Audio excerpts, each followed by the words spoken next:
the late 1950s and early 1960s, Americans were rapidly preparing themselves for a nuclear attack.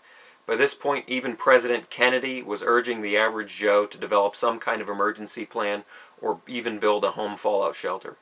At this point, you could run down to your local civil defense office and pick up free literature which tells you how to build a fallout shelter from readily available supplies that can be picked up at grocery stores, hardware stores, or even from your buddy down the street.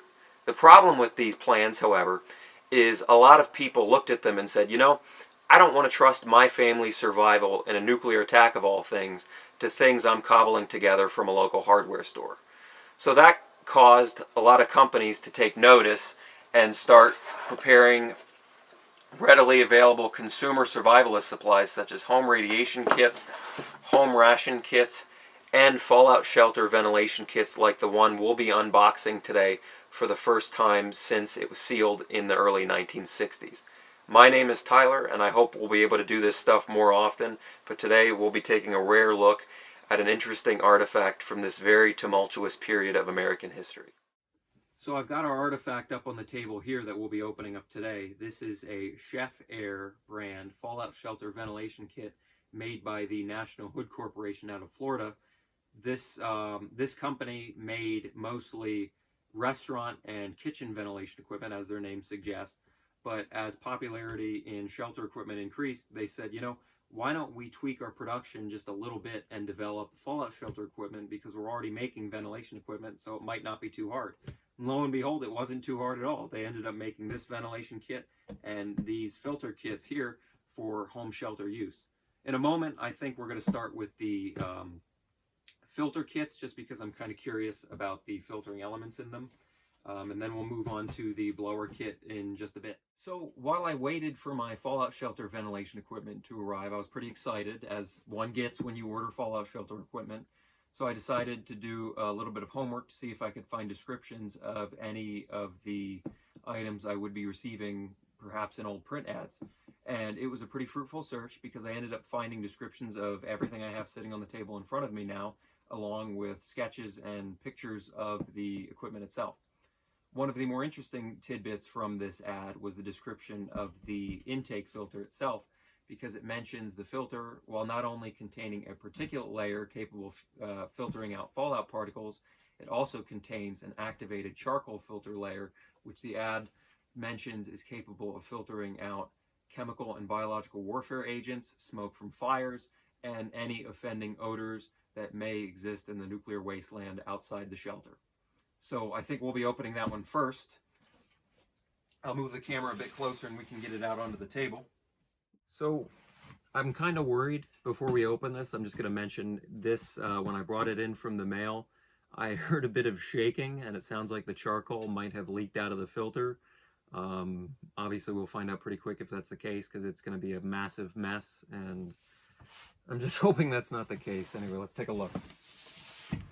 So all these boxes say on top, to Hanks Electric, Villa City Road, Groveland, Florida. So I would think back in the day, either someone at that hardware store bought it, or perhaps it was ordered as a display for the hardware store, but there's really no way to tell. Let's see what's inside, though. Uh-oh. Well, we certainly got a little bit of charcoal leaking. You might not be able to tell, but there's inside of here pieces of charcoal almost stamped into the cardboard. But otherwise it looks pretty good, and I don't see anything rattling around. Not much packing material in here. It's kind of just cardboard around a vent.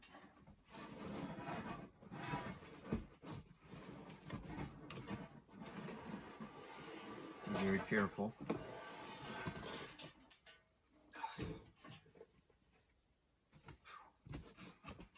No instructions, no anything, just the filter itself.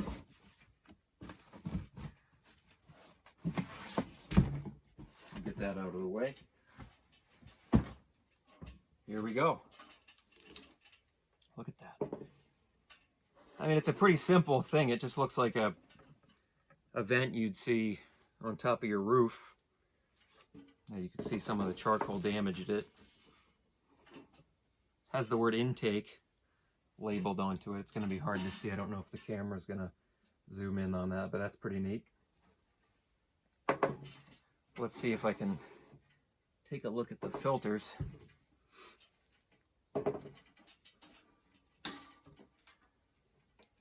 So it looks pretty simple. There's just thumb screws on the side and a little panel. I'm going to be careful when I open it just because, like I said, I heard charcoal and I don't want to be spilling that all over the place. Okay,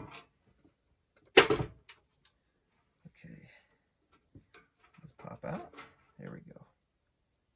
Oh, it's really simple.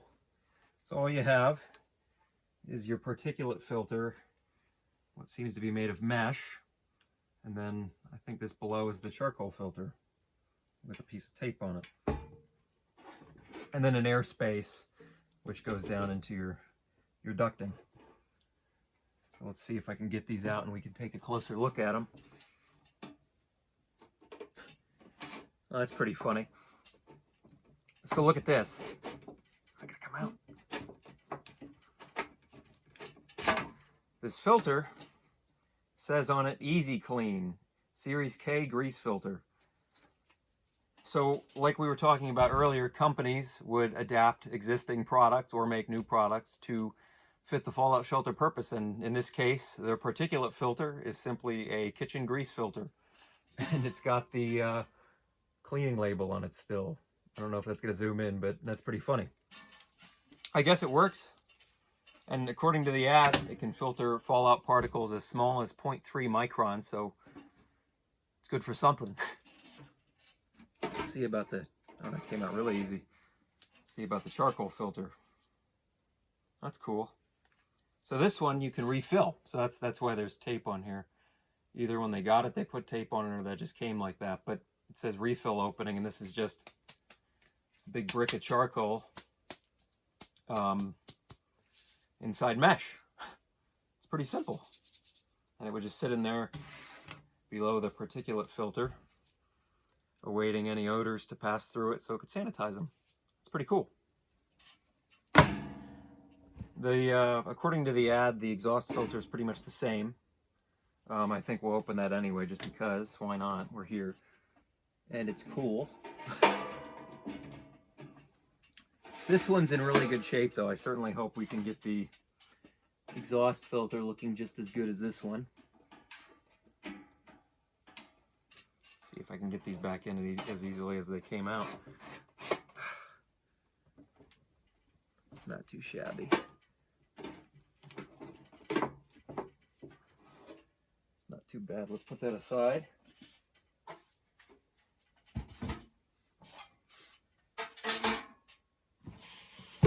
And open our exhaust filter.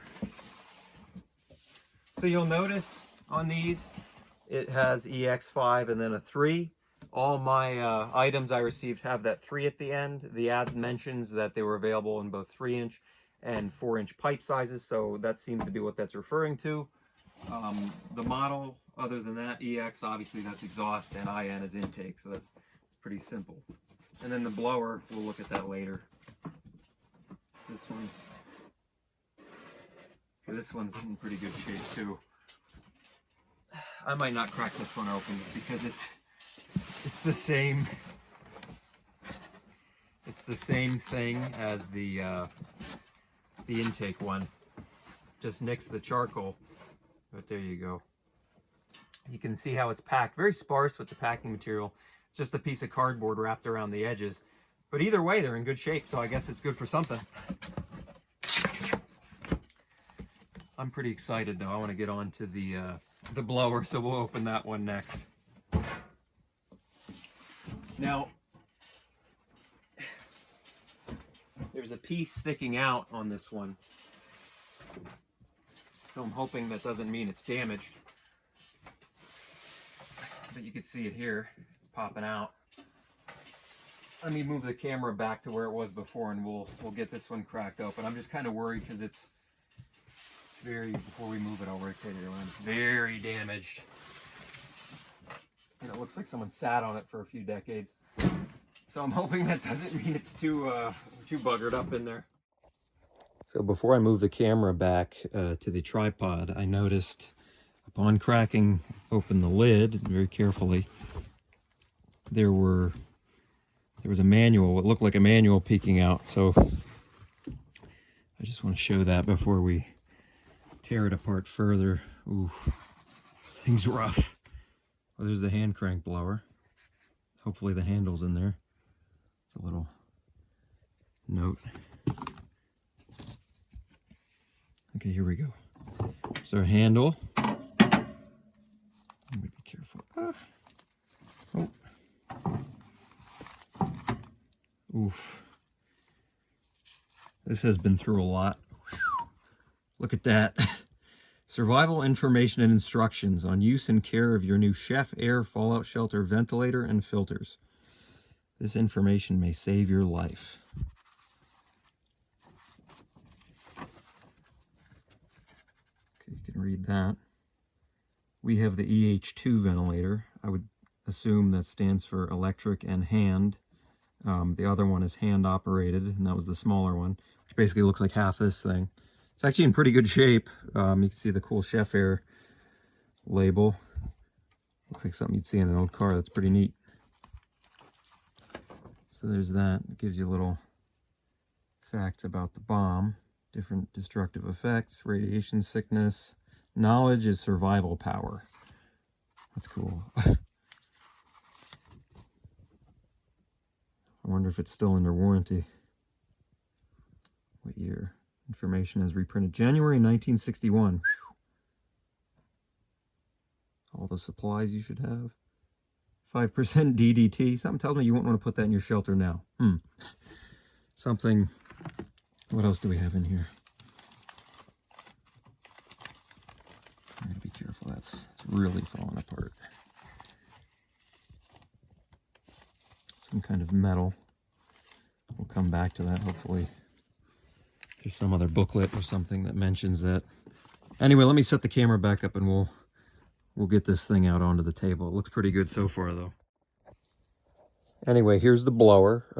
It was kind of embarrassing getting this thing out onto the table. It's not as heavy as it looks, though, thankfully.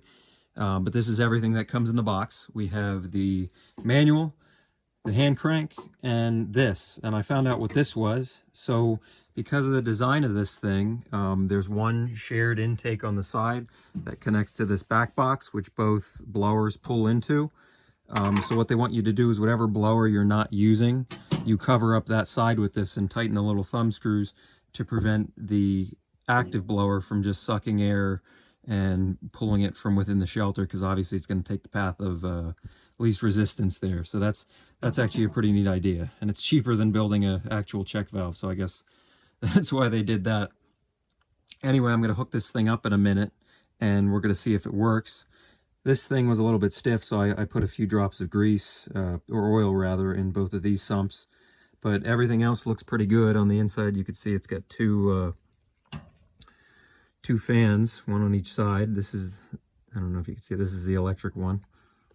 And on the side here, we have what they refer to as convenience outlets. So in the shelter, you can plug in your hot plate or what have you. And up here we have a light socket. I don't know if this is for the light socket or for the blower itself, but I guess we'll find out when we try it out. All right, let me set the camera back up. All right, so I have the blower ready to go. I've got a light bulb in the convenience outlet. So we'll see if it works, I guess. I'm kind of nervous. If the lights go out, we know what happened. Uh-oh. Uh-oh. Unless, let's see, maybe it does the bulb and the blower. Oh! There we go. Oh, that's fantastic. Oh, that actually moves quite a bit of air. Look at that. That's pretty good. Pretty good suction too over here. Oh, that's pretty cool. Oh, that's awesome. We got our light going. We try the hand crank too.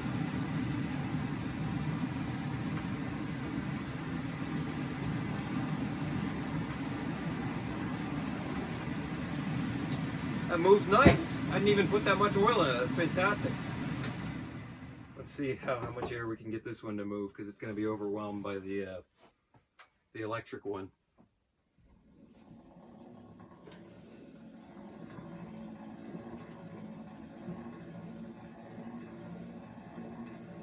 Well, it's nice and smooth.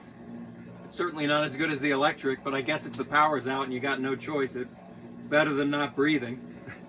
That's pretty good though. The thing feels like new. If I didn't know it was from the 60s, you could convince me this thing was from the 80s. No, it's definitely old. It's even got that old smell. That's pretty good though. Awesome. Now, if only I could find some wall space to mount this thing, because it's certainly a beautiful display piece. Anyway, thank you guys for watching. And if you think this video blows half as much as this blower, please let me know in the comments. And thanks again.